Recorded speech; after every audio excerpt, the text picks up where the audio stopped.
नमस्कार दोस्तों, welcome to our YouTube channel. In today's video we are going to discuss about the test 0051।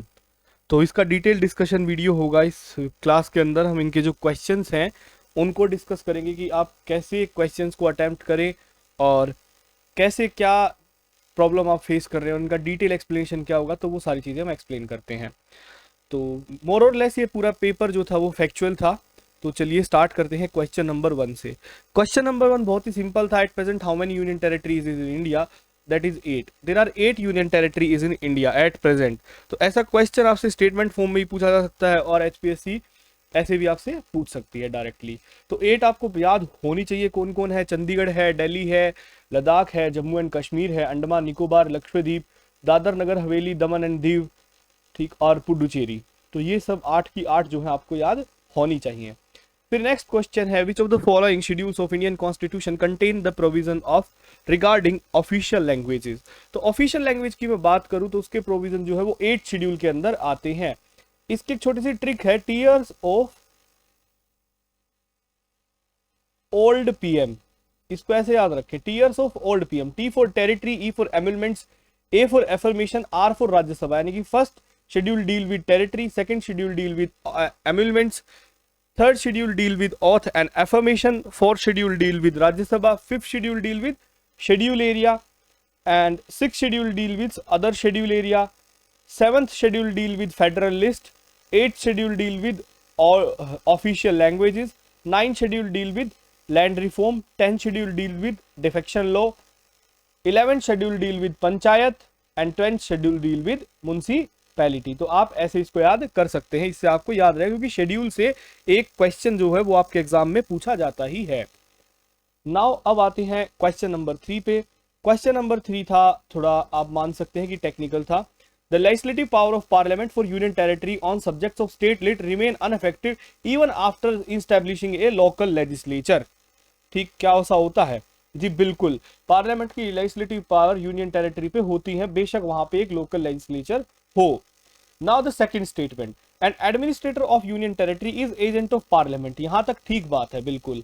And head like the state of governor, जी नहीं, it is not head like the state of governor. तो ये second part जो है ये गलत हो जाता है। तो द आंसर इज ओनली 1। अब आते हैं नेक्स्ट क्वेश्चन पे। नेक्स्ट क्वेश्चन था, with the reference of the constitution of India which of the following pair is not correctly matched? कौन सा इसमें से करेक्टली मैच नहीं है? फॉरेस्ट बिल्कुल कंकरेंट लिस्ट में, हमने बाद में इसको कंकरेंट लिस्ट में डाला था। स्टॉक एक्सचेंज, जी नहीं, स्टॉक एक्सचेंज आपका यूनियन लिस्ट में आता है, ये चीज याद रखिएगा। Stock exchange comes under union list, not under the concurrent list. Post office, bank, saving bank, they are in the union list. Public health state list में आती है। तो option second is incorrect. Now the fifth question, in Chandigarh the executive head is known as. Chandigarh के अंदर executive head को हम क्या बोलते हैं? एडमिनिस्ट्रेटर, लेफ्टिनेंट गवर्नर, चेयरपर्सन और गवर्नर। तो चंडीगढ़ के अंदर एडमिनिस्ट्रेटर बोला जाता है, जो कि पंजाब के गवर्नर है वो ही चंडीगढ़ के एडमिनिस्ट्रेटर हैं फिलहाल। तो कोई भी मेंबर गवर्नर भी हो सकता है और एक यूनियन टेरिटरी का लेफ्टिनेंट गवर्नर या फिर एडमिनिस्ट्रेटर हो सकता है। Now the next question is from the cantonment board. The executive officer of the cantonment board is appointed by president of the board. No. Defense secretary? No. Chief secretary of state? No. It is appointed by the president of India. Cantonment में जो executive officer होते हैं ना, उनको president of India appoint करते हैं, ये चीज आपको पता होनी चाहिए। नाउ द नेक्स्ट क्वेश्चन, कौन सा शेड्यूल नेम ऑफ स्टेट और टेरिटरी से डील करता? हमने भी देखा। तो टेरिटरीज किस में आती है? फर्स्ट शेड्यूल में। तो सेवंथ का आंसर हो गया 1। नाउ एट्थ क्वेश्चन, ये इस बार आने की थोड़ी संभावनाएं ज्यादा हैं, क्योंकि यूनियन टेरिटरीज का इशू चला हुआ था, खासकर दिल्ली का एलजी और टसल रहता है इस वजह से। So the question is, 69th constitutional amendment act of 1991 provided special status to the union territory of Delhi. That is true. It is the 69th Amendment Act of the 1991 which provided special status to the Delhi. Now the second, constitution provide for the creation of legislative assembly in Delhi. जी बिल्कुल, constitution बोलता है there shall be a legislative assembly for the NCT of Delhi. Now the third, the constitution provide for the creation of legislative assembly in Puducherry. जी नहीं, constitution ने ये power parliament को दी है regarding the Pondicherry, कि parliament के पास ये power होगी कि वो क्रिएट करे legislative assembly in the union territory of Pondicherry. So third statement is wrong. Now the answer is 1, first and second. Now the next question is purely a factual question which is designed as dynamic question जैसा HPSC करती है. It is purely a factual question. ठीक. Ninth question, the word union territory was added in the constitution by 7th constitutional amendment act. Yes, it is true. The union territory word was not present in the original constitution. It is added later by the 7th constitutional amendment act of 1956. Now the second question, part 8th article 239 to 241 in part 8 of the constitution deals with the union territory. Yes, part 8 from article 239 to 241 deal with the union territory. So the answer is both statement are correct. अब आते हैं next question पे, that is 10th question. The president can make regulation for the peace, progress, good government of the Andaman Nicobar. Yes. Lakshadweep, yes. Dadar Nagar Haveli and Daman and Diu, yes. But Chandigarh is not there. Chandigarh is not there. So the first statement is wrong.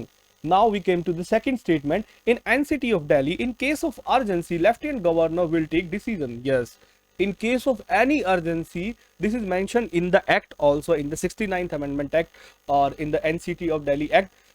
In the urgency, in case of urgency, the lieutenant governor will take decisions on any matter. So the second statement is correct. It is also mentioned even in the Lakshmikant. Now the next question, which of the following is incorrect? The question is which of the following is incorrect, right? Now the first statement is union territory relation with center is unitary. Yes, because there is a full control of center on the union territory, so the relation is unitary. Now the second statement, union territory do not have any autonomy. Yes, it is somehow true. They don't have any autonomy. Now the third statement, the administrator is not an agent of president. No, it is agent of president. The word not should be substituted here. Word not should be eliminated here, right? An administrator is an agent of parliament. So the third statement is incorrect. Now we go to the fourth statement also. Parliament can make laws on any subject of the three lists in relation with the union territory. Yes, it is true. Parliament can make any law on the subject mentioned in the all three lists, that is in the union, concurrent or state, in relation to the union territory. So now we came to the question number 12. The question number 12 is more or less very important. Why? Because HPSC has habit asking parts and article related to the special things present in our constitution. So you should remember every part and article, especially important articles, so that you can easily mark the right answer in the examination, because most of the people don't know about the article or the part of the constitution. So in these type of question that as per the 12th question, they get confused, right? And here in this paper, every marks makes a very good difference. Every mark, a single mark make a very good difference. So it is much important you should remember every part of the constitution. Which of the following statement is correct regarding the schedule area and the tribal area? Schedule area और tribal area किस part से belong करता है? ये belong करता है part 10 से. ठीक है, part 10 तो हमें पता लग गया, यानी कि हमने दो options को eliminate कर दिया. अब it is purely a factual question, right? It is purely a factual question. There is answer is B option. Article 244 in the part 10th of the constitution deal with the administration of schedule area and the tribal area. You should remember this. अब आते हैं question number 13 पे. Which of the following state are included in the 6th schedule? 6th schedule के अंदर कौन सी states आती हैं? आसाम, मेघालय, त्रिपुरा, मिजोरम. देखिए 6th शेड्यूल के अंदर ना, एक आप यूट्यूब चैनल पे जाएंगे हमारे, तो वहां पे एक रील भी है regarding the 6th schedule. 6th schedule में सिर्फ वही स्टेट्स आती हैं जो ना बांग्लादेश के साथ बॉर्डर टच करती हैं. आप ये चीज याद रखिएगा. थोड़ा सा रफ डायग्राम है भाई, please pardon me if I make some wrong diagram, right. मैं डायग्राम की हेल्प से आपको थोड़ा दिखा देता हूं कि 6th शेड्यूल के अंदर सिर्फ वही स्टेट्स आती हैं जिनका बॉर्डर आसाम से टच होता है. मेघालय, आसाम, त्रिपुरा एंड मिजोरम. मेघालय, आसाम, त्रिपुरा, मिजोरम. आप इसको ऐसे भी याद कर सकते हैं, AMTM या ATM machine. ATM machine, not Manipur, because Manipur border doesn't touch the Bangladesh. You should remember this. Assam, Tripura, Meghalaya and Mizoram. So 1, 2, 3, 4 is the answer. Option number D. Now we came to the question number 14. How many autonomous district council are formed? So there are total 10 autonomous district council, right? There are total 10 autonomous district council at present in our country. So you should remember this. 14 answer key I think mentioned the option number A, right here. So the answer is A. So you should remember this. There are 10 autonomous district council present in our country. They are formed under the fifth, sixth schedule, right? They are formed under the sixth schedule of constitution, and they are known as the tribal area. So the answer here is also, they get asked by two names, how many tribal areas are in our country or how many autonomous district council are in country. They both have 10. Now we came to the question number 16. In fifth schedule there is autonomous district council. No, autonomous district council is in the sixth schedule. तो fifth schedule में क्या होता है? Tribal advisory council. सो ये interchange दिया हुआ है, right? Both statements are wrong. So the answer is D. Now we came to the question number 17. The question number 17 is more or less very dynamic question. So the statement is governor is empowered to organize and reorganize the autonomous district. Yes, governor is empowered to do so.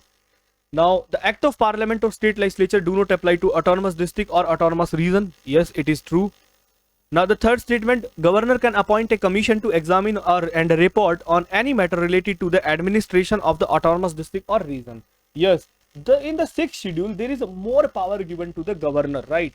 The act of parliament and state legislature doesn't apply to the region of autonomous district. Here they need the permission of the autonomous district council. अगर कोई act parliament ने पास किया है तो autonomous district council उसको approve करेगी, right? और governor उसको असेंट देंगे, ऐसा कुछ होता है इसके अंदर. तो ये पार्लियामेंट का और स्टेट लेजिस्लेचर का एक्ट यहाँ पे लगता नहीं. So the answer is D. Now the question number 18 asked in UPSC 2019 exam. UPSC 2019 के अंदर सेम क्वेश्चन पूछा गया था कि PVGT reside in the 18 state and the 1 union territory. This is true. PVGTs are in the 18 state and 1 union territory. You should remember this. A stagnant and declining population of the one criteria for determining PVGT status, right? If you don't know, then it is okay. Now there are 92 PVGTs officially notified in other countries so far. 92 figure is so big, right? This figure is very big. They are not 92, they are around 72 or 73, right? But not 92. So the third statement is wrong, and when the third statement is wrong, so you reach to the answer that is 1, 2 and 4. अब बढ़ते हैं next question पे. देवार commission tribals के लिए आया था, right? देवार कमीशन कब आया था? ये सिंपल क्वेश्चन है. देवार कमीशन फॉर्म्ड किया गया था 1960 में, but it submitted its report in 1961. So the answer is D, right? Who has powers in matter related to fifth schedule? Fifth schedule में प्रेसिडेंट के पास होती है एंड सिक्स्थ शेड्यूल में गवर्नर के पास पावर होती है. Now very very easy question. Everyone know who studied election commission. Article 324. It is basically about the establishment of the election commission. Now the question related to the model code of conduct. Model code of conduct, which of the following is true about the model code of conduct? कौन सी statement true है regarding the model code of conduct? So it is a set of guideline issued by election commission to political party and candidates. Yes. It is legally binding. Yes, it is legally binding. Now it aims to ensure free and fair election by preventing the use of muscle power and money power. Yes. So all three are correct regarding the model code of conduct. Now we came to the next question related to the EVM. They were first used in the 2004 Lok Sabha election. Yes, in Lok Sabha election पहली बार इनका use 2004 में हुआ था. They are manufactured by a state-owned Bharat Electronics Limited and ECIL. Yes, it is also true. They are designed to prevent booth capturing and ballot box stuffing. Yes, it is also true. So the option is D. EVM लेके आने का purpose यही था. पहले booth capturing होता था. Booth capturing करके लोग बैलेट पेपर से बेफालतू के वोट डाल देते थे, राइट? बैलेट बॉक्स उठाया, घर ले गए, कहीं भी ले गए, वहां पे दबा के फेक वोटिंग होती थी. इसीलिए ईवीएम लेके आया गया. एक बार ऑफ कोई चला नहीं सकता, कुछ ऐसा होता है, राइट? जनरली लोगों को पता नहीं होता. Now the question number 34. Election commission किसका इलेक्शन कराता है? देखिए मैं सीधा बता देता हूँ without reading option. Election commission president, vice president, Lok Sabha, Rajya Sabha और स्टेट लेजिस्लेचर के इलेक्शंस कराता है. So the answer is B. Panchayat and municipality के इलेक्शंस जो हैं वो स्टेट इलेक्शन कमीशन कराता है, ना कि इलेक्शन कमीशन ऑफ इंडिया कराता है. Now the question number 25. The question number 25 is like assertion and reasoning. इन क्वेश्चंस को आप कैसे करें, देखिए सिंपल होता है। Election commission is a quasi judicial body, इसके बाद लगाइए बिकॉज, बिकॉज अब रीजन पढ़िए, it act as a court for settling dispute related to granting और recognition to political parties allotted election symbols to them. Yes, it is quasi judicial body, क्योंकि ये एक court की तरह एक्ट करता है। So both A and R is true and R is correct for A, reason is correct for A. आप because लगा के देखिए, आपको अपने आप आंसर पता लग जाएगा ऐसी सिचुएशंस में। तो ये चीजें जरूरी हैं, आपको ये चीजें पता होनी चाहिए। अब आते हैं नेक्स्ट क्वेश्चन पे, that is question number 26। The question number 26 is more और less similar to the question number 24। The first statement is same, election commission municipalities के लिए नहीं होता है, तो first statement is wrong. It is a multi-member body, yes, consisting of 4 election commission. No, 3. One is the chief election commissioner and other 2 are the election commissioner. So both are incorrect. Now a very factual question: which of the following constitutional amendment act lower the voting age from 21 to 18? It is done during the Rajiv Gandhi era, right? Rajiv Gandhi के time पे हुआ था by the 61st Amendment Act of India, 61st Constitutional Amendment Act. Right, फिर model code of conduct पे question है 28। The model code of conduct comes immediately into effect, कब किया जाता है? जैसे ही इलेक्शन डेट नोटिफाई की जाती है ना, इलेक्शन कमीशन की प्रेस कॉन्फ्रेंस होती है, उसी टाइम पे मॉडल कोड ऑफ कंडक्ट को भी नोटिफाई कर दिया जाता है। Once the election commission announce the schedule of election, it is true. Now the question number 29, consider the following functionaries of NITI Aayog, which of the following are appointed by prime minister. Prime minister किन को appoint करते हैं? तो chairperson is himself prime minister. How prime minister can appoint himself? So the first is wrong. When the first is wrong, we get the 2 option, the A और C. अब पढ़ते हैं सिर्फ थर्ड को, क्योंकि अगर थर्ड करेक्ट है तो है special invitees. Yes, special invitees are appointed by the prime minister of India. So the answer is A. 29 answer is A. Now we came to the question number 30. With the reference to the Central Vigilance Commission, consider the following statement. It is a constitutional body. No, it is not a constitutional body. It's a statutory body. Earlier it was an executive body, but later by the act of parliament, it makes as a statutory body. Let me tell you the basic difference between the executive, statutory and the constitutional body. Constitutional bodies are those bodies which are mentioned in our constitution. Executive body are those bodies which are formed by the government, not by the parliament. Like Niti Aayog is an executive body, right? Whereas statutory bodies are those bodies which have some legislation backing or which are made by the act of parliament. They are the statutory body. So CVC is a statutory body. Earlier when it was created, it was an executive body, but later it has given some statutory powers by the act of parliament. So now it is a statutory body. Its chairman and members are appointed by the president. Yes, and remember, it is the only non-constitutional body which give or which present its report to president. जो अपनी report राष्ट्रपति को submit करती है, ऐसी एक मात्र गैर संवैधानिक निकाय है। ये चीज आपको याद रखनी है, ये एक ऐसी एक मात्र गैर संवैधानिक निकाय है जो अपनी रिपोर्ट को राष्ट्रपति को सबमिट करती है, राष्ट्रपति के सामने लेके जाती है। तो ये चीज आपको याद रखना। इसके चेयरमैन और मेंबर्स को भी राष्ट्रपति ही अपॉइंट करते हैं। Now we came to the question number 31. It is deleted because of some printing mistakes. क्योंकि यहाँ की स्टेटमेंट मिसिंग थी, and 32 is also deleted because of the first statement, right? But it is a previous year question. If we read the second statement, the Constitution of India provide for judicial review. No, the Constitution doesn't provide judicial review. Remember, right? It is done by the court. Now the question number 33. Question number 33 similar like factual question. Right, UPSC का आपको पता होना चाहिए। UPSC article 315 से 323 के part 14 of the constitution के अंदर है, 315 से 323। So the answer is B. पहले में 322 दिया और एक में पार्ट 14 दे रखा है, तो कईयों में 16 दे रखा है, इसे आपको याद रखनी है। Which of the following is not a ground for the removal of UPSC member? कौन सा ग्राउंड नहीं होता है? Violation of constitution, right? ये सिर्फ प्रेसिडेंट के इम्पीचमेंट का ग्राउंड है। Violation of constitution president impeachment का ग्राउंड है, ये चीज याद रखिएगा, presidential impeachment. Now who is regarded as the watchdog of Indian merit system? UPSC. Basic question from the Laxmikanth. Now the question number 36, which of the following article deal with the power of public service commission. कौन सा article deal करता है specially power से? So article 320 deal करता है power से, right. Now who can remove the member and chairperson of state public service commission? I am saying HPSC. They can ask you like this, who can remove the member of HPSC, Haryana Public Service Commission? So president can remove, but they are appointed by the governor, remember, right? Now the who can establish joint public service commission? Joint public service commission is not a constitutional body, it is a statutory body, right? It is a statutory body, so they are created or established by the Parliament of India. Now the next question, in case of any dispute, this is a very basic and it is mentioned in the Lakshmikant, right? ये बहुत ही एक basic चीज है, आपको पता होनी चाहिए, correct पूछा है, तो ये चीज आपको एकदम अगर दिमाग में बैठ गई तभी आप कर पाएंगे। In case of any dispute between UPSC and CVC, the decision of CVC will prevail as it is a statutory body, क्योंकि UPSC का भी डिसिप्लिनरी एक्शन पे से होता है और CVC का भी।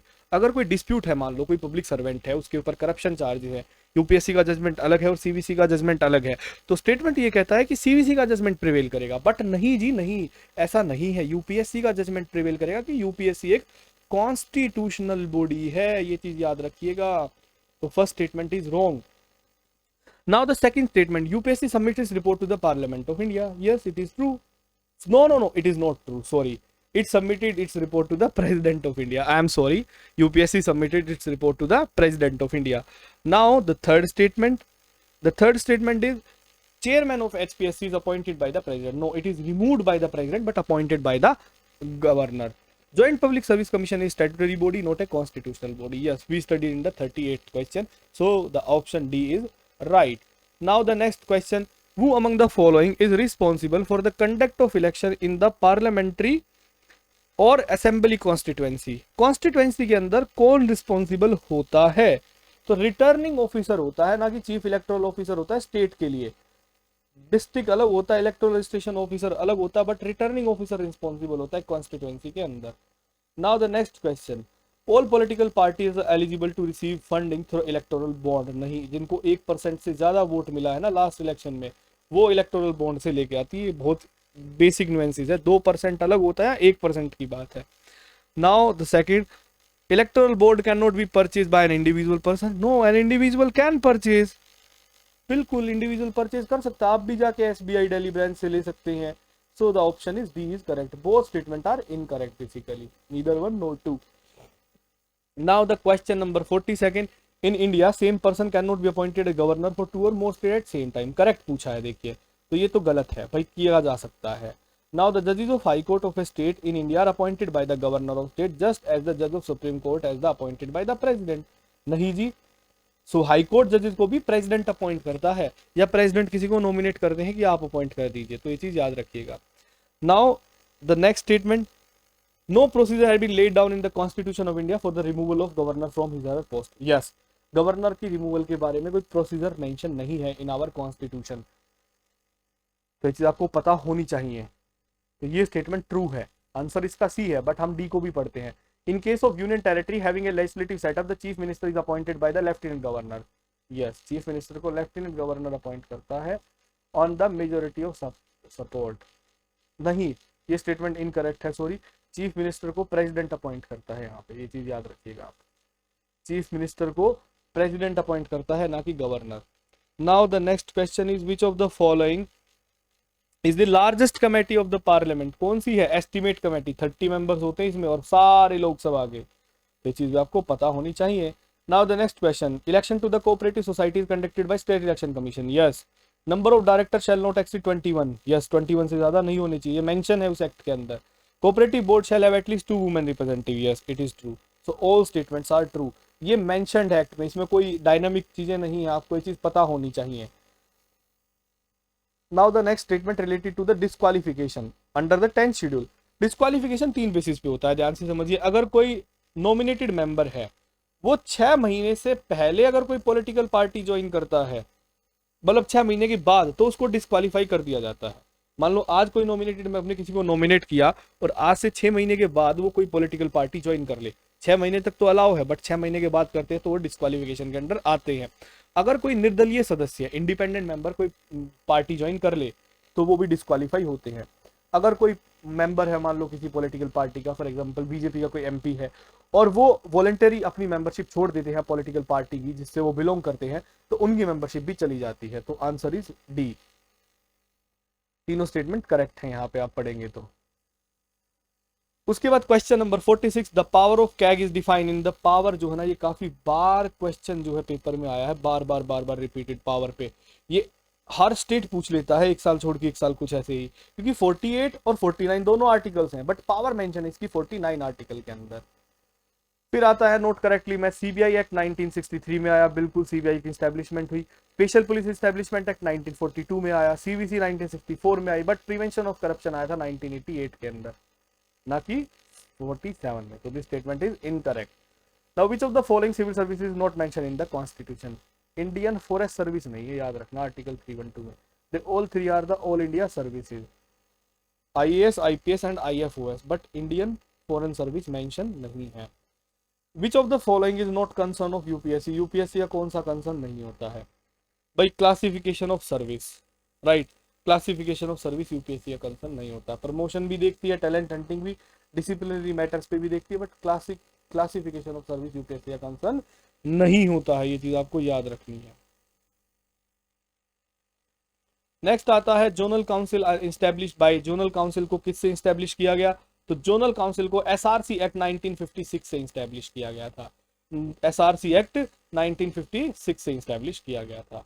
Now the next question, question number 51, which of the following, sorry, the salary of state public service commission member is charge upon, इनकी सैलरी कहां से चार्ज की जाती है? जो स्टेट पब्लिक सर्विस कमीशन के मेंबर होते हैं, कॉन्सोलिडेटेड फंड ऑफ स्टेट से, और पेंशन जो है वो कॉन्सोलिडेटेड फंड ऑफ इंडिया से दी जाती है। Which of the following statement is true for CVC? CVC के बारे में कौन सी ट्रू है? तो early set up by recommendation of by administrative reform, no, it is set up by the Santhanam committee की रिकमेंडेशन पे इसको एस्टैब्लिश किया गया था। Santhanam committee, not by the administrative reform commission.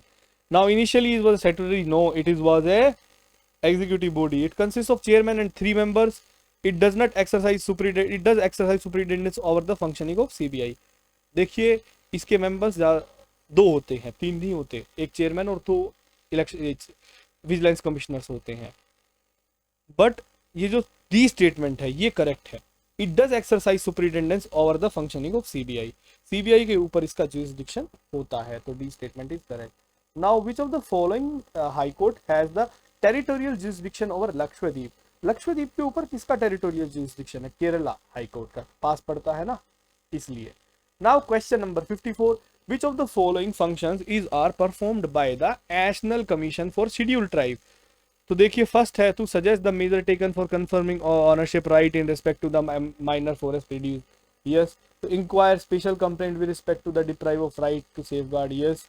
To suggest measures taken to ensure full implementation of the PESA act of 1996, yes, it is also true. The answer is D. Now the question is regarding the special officer for minorities. पढ़ते हैं इसको भाई। With the reference of special officer for linguistic minority, consider the following statement. It is in the article 350B of the Constitution, right? Yes, it is in the 350B. Originally it is provided in the Constitution. No, it was added by the 7th Constitutional Amendment Act of 1956, right? 7वें संविधान संशोधन से इसको add किया गया था। तो answer is a. Now the next question, consider the following statement regarding the HPSC. HPSC कह दो या स्टेट पब्लिक सर्विस कमीशन कह दो। तो अब पढ़ते हैं, half of the member of commission should be person from SC, STs and OBC, is it true? No, ऐसा तो कुछ नहीं होता। Half members of HPSC can be removed by the governor, no, it is removed by the president of India. So the option is D is correct, neither 1 nor 2. Now we came to the question number 57. Question number 57 is, CAG is the head of Indian Audit and Account Department. Yes, it is true.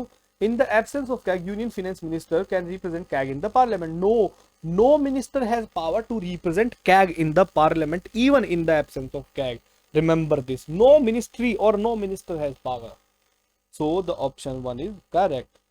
Now the next question. If a foreign territory become a part of India, the power to specify that the people of foreign territory shall be the citizen of India is vested in the, basically अगर कोई foreign territory हम acquire करते हैं तो उसके citizen को Indian citizen कौन दिखाएगा, तो बेसिकली ये क्वेश्चन यहाँ पे आपसे पूछा गया है। तो ये पावर पार्लियामेंट के पास होती है, याद रखिएगा। एनएचआरसी का कोई रोल नहीं, सुप्रीम कोर्ट का कोई रोल नहीं, यूनियन गवर्नमेंट क्या ही कर लेगा, तो पार्लियामेंट करता है।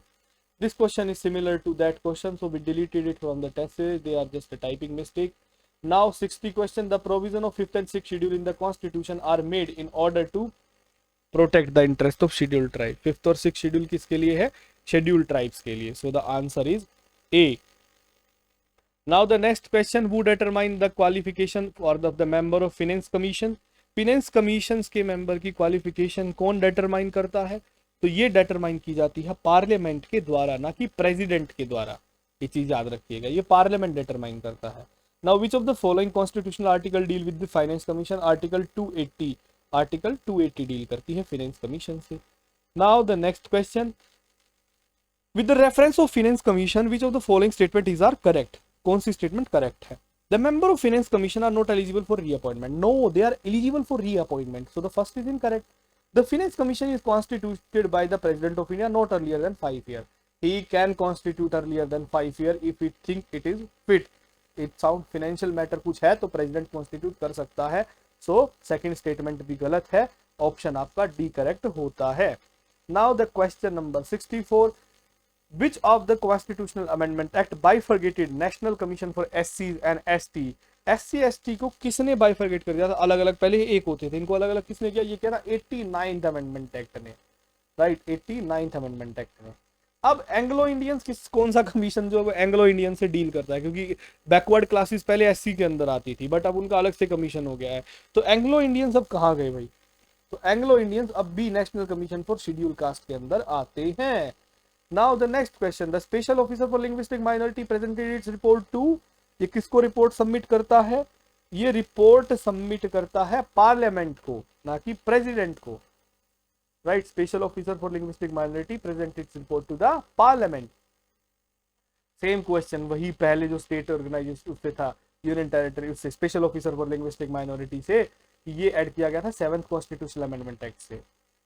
फिर द वर्ड, ये बेसिकली वर्ड थे जो प्रियम्बल में है, right, integrity, secular and socialist, तो ये वर्ड ऐड किए गए थे 42nd अमेंडमेंट एक्ट से, याद रखिएगा 1976 में, but the question is again deleted.